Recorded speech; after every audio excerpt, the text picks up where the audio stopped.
become death, the destroyer of worlds.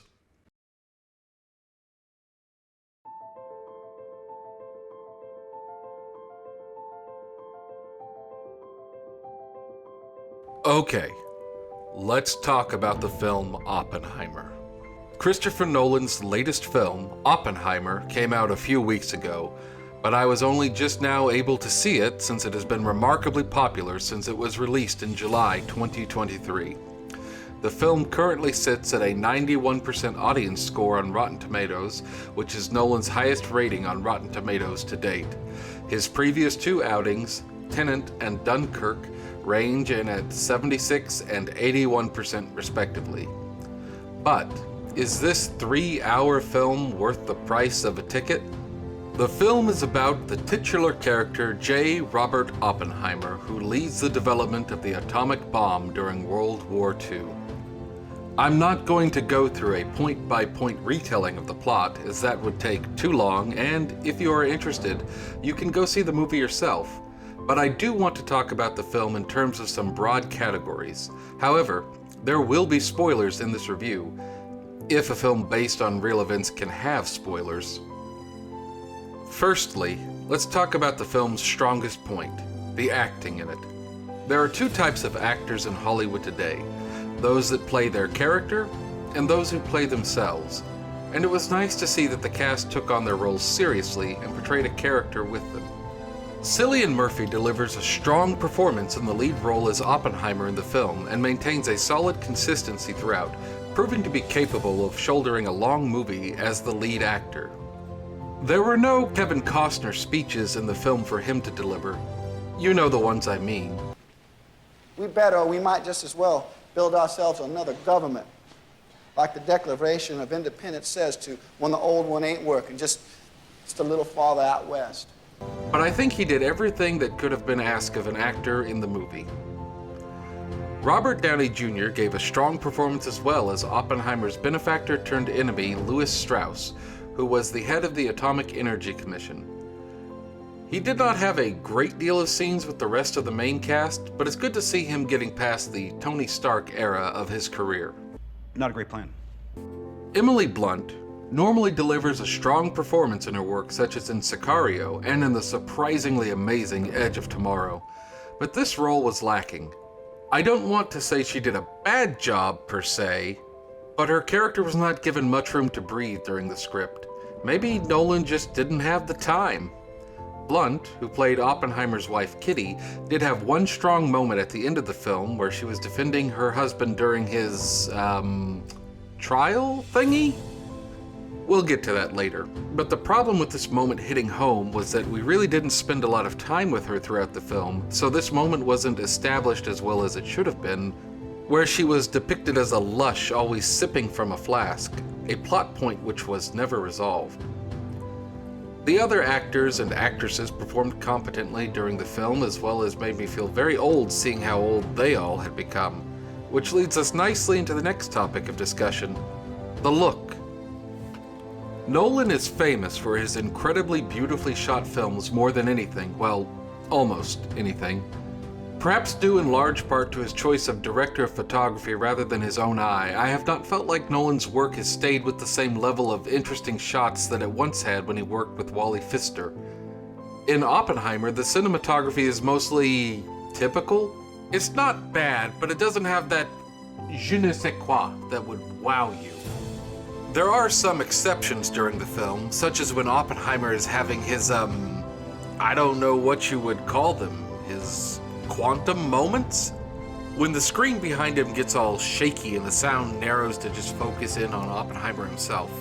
It's not really explained what is going on with these times, and Oppenheimer isn't portrayed as someone who is autistic or afraid of people, noise, or conflict, so it's just kinda him going into his own thoughts, I suppose? Maybe he's stroking out, or maybe they just wanted some device to look cool in the theaters, who knows? Additionally, the camera plays with the focus on various scenes, sometimes having no one in focus, sometimes losing focus on an actor when they sit back in a chair, and it didn't hit for me and came across as just an attempt to make a 3-hour-long film seem like it had some depth to it without actually providing a reason for it. As for the black and white scenes and the colorized scenes, we'll get into that later too. I enjoyed the practical effects they used in the film, relying very infrequently on CGI and instead building sets and set pieces to actually be there and do things. It gives the actors so much more to relate to and to be immersed in the story and the character when they're not just standing in front of a green screen all day like Disney and Lucasfilm frequently have their actors do. Of note with this as well is the budget for the film was $100 million, which is a lot of money, but when compared to Indiana Jones's $300 to $400 million, comes out pretty cheap in comparison. The biggest special effect in the film was the Trinity test, obviously, and spoiler alert, it does succeed. The effect also, I think, looked really good and played into the film well. A weird special effect that they put in was when Oppenheimer would visualize string theory in his mind, or maybe the interactions of atoms. It wasn't very clear what he was seeing, but they were also very short moments, so in terms of how they looked, it didn't detract from the film for me. This movie did not have too many special effects going on, so there isn't too much more to say about it, but they were not too intrusive. Unlike our next topic.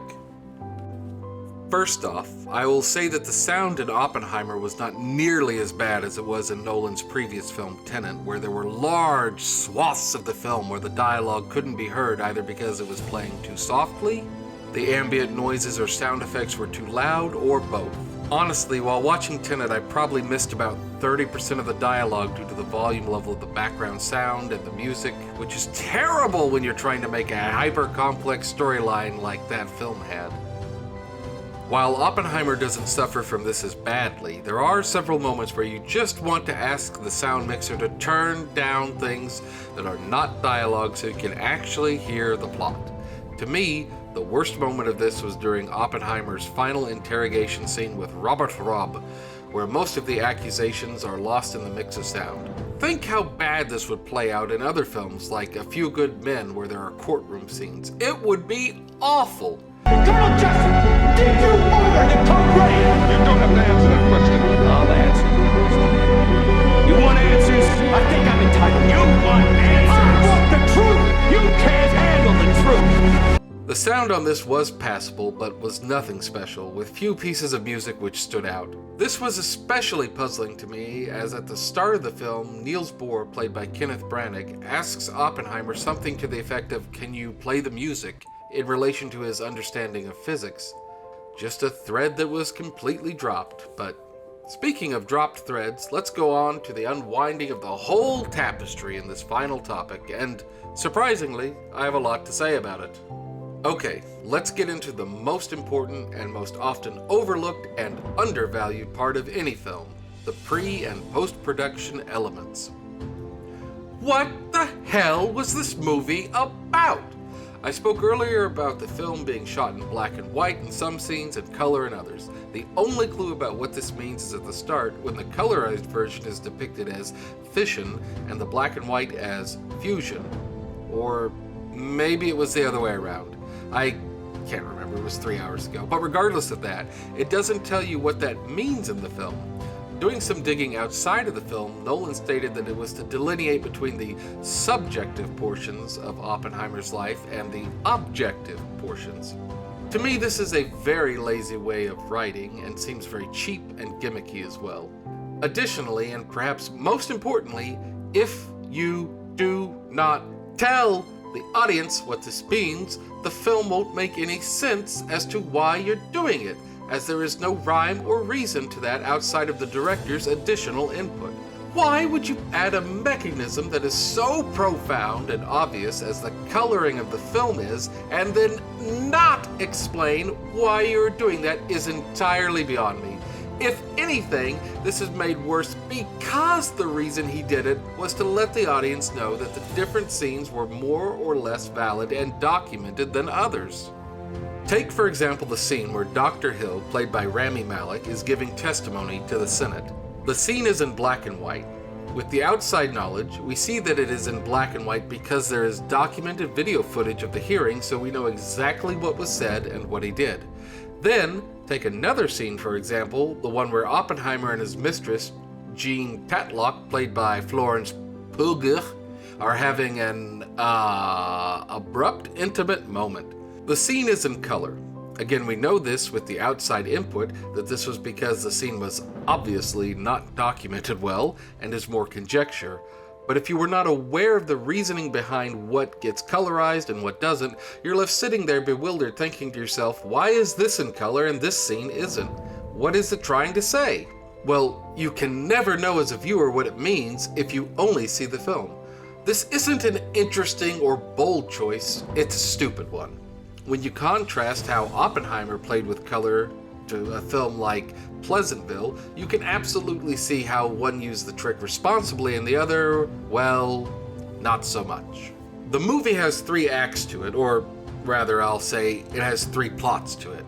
I don't say acts because the film jumps around more than a kangaroo on crack cocaine from past to future to present and back again. And while there are many, many great examples of successful uses of flashbacks or flash forwards in films to help propel the story along, this is not what's happening in this film. These aren't flashes to reinforce the point being made in the present. These are literal cuts to different storylines throughout, jumping in at different parts of the story and resuming later, especially in the first hour of the film, which is a bombastic and dizzying experience. It is a discombobulated mess of a film and makes the storyline incredibly difficult to follow and enormously and needlessly complicated. There are some writers and directors who can do this successfully, but Christopher Nolan seems like he's trying to write a smarter script than he is capable, and it comes out a tangled web of different storylines that he can't really get invested in or feel fulfilled with. Additionally, this has the very negative effect of making your characters quite forgettable. Aside from Oppenheimer himself and a few of the major historical figures who were in the film, I don't remember anyone's name or any of the characters, which is not a great thing to say about a film that is a character study. There are some films that can do this jumping around and get away with it, but they are typically few and far between. The movie Cloud Atlas drops the original book's chiasm structure in favor of getting all 6 storylines to climax at the same time in the film, which works in that example because they are 6 distinct storylines and each one is clear where you're at. Hell, even the finale of Star Trek: The Next Generation was able to do this in All Good Things. I'm not privy to Mr. Nolan's life and why his ability to tell these kind of complicated stories has diminished significantly over the years, but it may be because he stopped working with his brother Jonathan, who helped him write many of his early scripts. Whatever the cause may be, Christopher Nolan seems like a director who has very grand ideas, but needs someone to come in and help him focus them in a cohesive narrative. The film has 3 main plot lines: the pre-Los Alamos time, his time in the Manhattan Project, and his post-World War II life. The pre-Los Alamos life depicts Oppenheimer as trying to poison his professor, whom he later admitted he liked, but of course that had no follow-up. His time at the university, where he decided to leave the beakers and test tubes of Cambridge and go to the continent to study theoretical physics.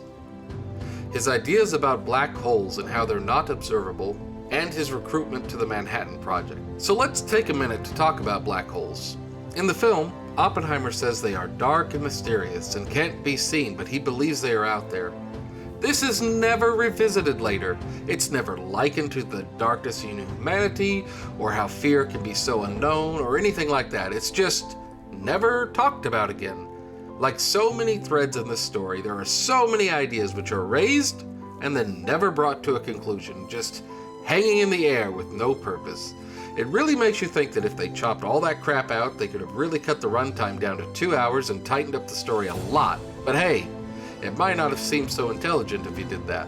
The strongest part of the story is during the middle portion, where the script more or less follows a fairly linear flow, allow the scenes which have relation with each other to, if not abut, be at least in somewhat proximity of each other. And it also has the most coherent storyline and is actually interesting to watch since, you know, that is how human beings tell tales. I myself would have enjoyed more of the theoretical physics aspect of it and for them to talk about how that all worked more, but I do recognize that is not really the point of the film. What that point is, I can't say, but it wasn't to instruct on the intricacies of nuclear detonation. A film like The Imitation Game constructs a better scientific world with smart people debating smart things and working smartly together to come to a smart conclusion. Though Oppenheimer did have some elements of that briefly.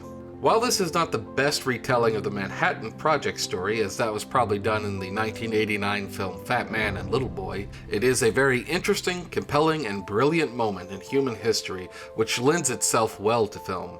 Though, as I stated, this film isn't really so much about the development of the atomic bomb as it is about Oppenheimer the man. Then the third story string is the aftermath of Los Alamos and the intrigue portion. This part is not super great either, as it jumps consistently between Cillian Murphy's Oppenheimer being in a security clearance renewal meeting, which he is very keen to keep, and Robert Downey Jr.'s Strauss being up for nomination to some cabinet position, which he is very keen to get.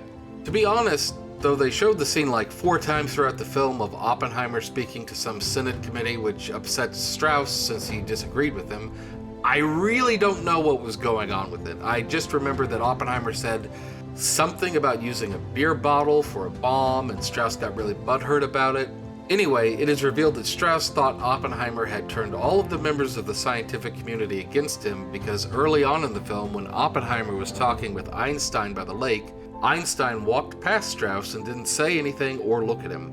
So yes, Strauss got mad and paranoid that no one liked him because of that. And to top that all off, at the end of the film, Strauss's aide, who kinda treats his boss like crap, asks, "What if they weren't even talking about you?" Which it is revealed at the end of the film, they were not. So that's a pretty dumb plot line, and it seems like it was written by some schoolyard kids. If all of this sounds convoluted and needlessly complicated, that's because it is. I tried to simplify it to the best of my abilities, though. In the end, it's revealed that what had upset Einstein by the lake so much was Oppenheimer saying that he worried that his invention would lead to the destruction of the world through the nuclear arms race. What is interesting, though, is that the film kind of ends with that as the conclusion, and we get a shot of Cillian Murphy looking straight into the camera. Now, if this film were made during the Cold War, that ending might have made more sense. Look, I'm not saying that nuclear Armageddon is off the table, but if you look at global deaths from wars over the past 100 or more years, they have actually diminished a hugely substantial amount. Are nuclear arsenals entirely responsible for that shift? No, but they do play a major component. As this is a film review and not a paper on the decline of deaths from wars, I won't delve too much more into that, except to say, you could have left Oppenheimer off with a more positive note than that. So, was this film great? I don't think it was, and I would give it a 5 out of 10. Was it the worst film I've seen this year?